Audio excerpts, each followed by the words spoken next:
Well, hello and good morning. A very warm welcome to another opportunity for us to spend time together considering the things of God.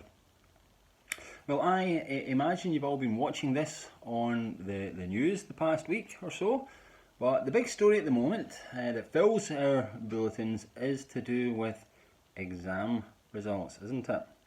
Yep, in England, in Scotland, in Northern Ireland, in Wales, throughout all of the UK in fact, there has been much controversy, protest and uproar regarding the awarding of educational achievements to school students in their Highers and A-levels.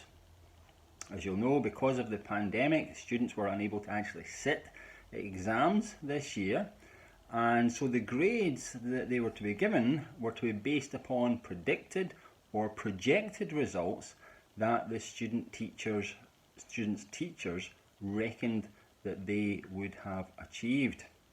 Well, we all know what happened next. In order to maintain parity with previous years, the governing bodies had to downgrade around 40% of the students' awards. Now, this decision was met with furious anger on the part of students and parents, and for just about the past week, the Education Secretary Gavin Williamson has found his jacket to be on a shaky peg as he had to deal with the public outcry.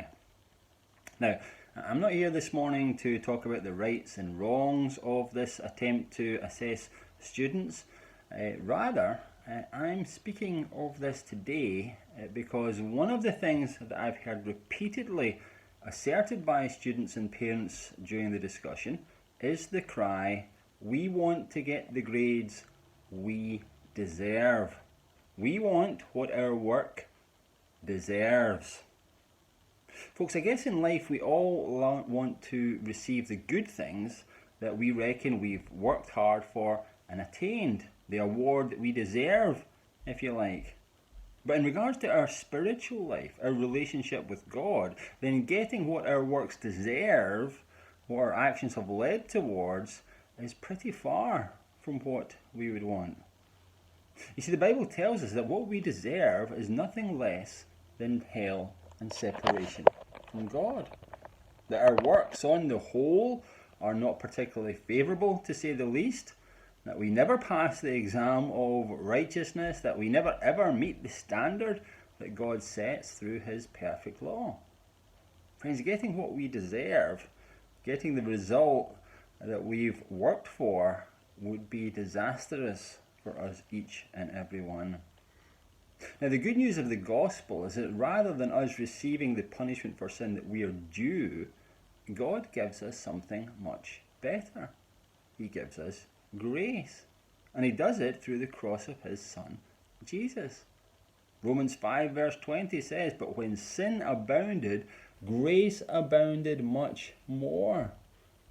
The Christian author A.W. Tozer spoke of grace this way by saying, "Grace is the good pleasure of God that inclines Him to bestow benefits upon the undeserving." Think about it this way, folks. If grace was deserved, it wouldn't be grace. My friends, today, if you are a Christian, take time to thank God for not giving you what you deserve. Thank God for giving you what Christ's perfect obedience deserves. And praise the Lord that Jesus has taken from us the wrath of God that our works earned and do deserve. I'm going to leave you with a song that will remind you of this truth today. Wonderful grace that gives what I don't deserve, pays me what Christ has earned, and lets me go free. Wonderful grace.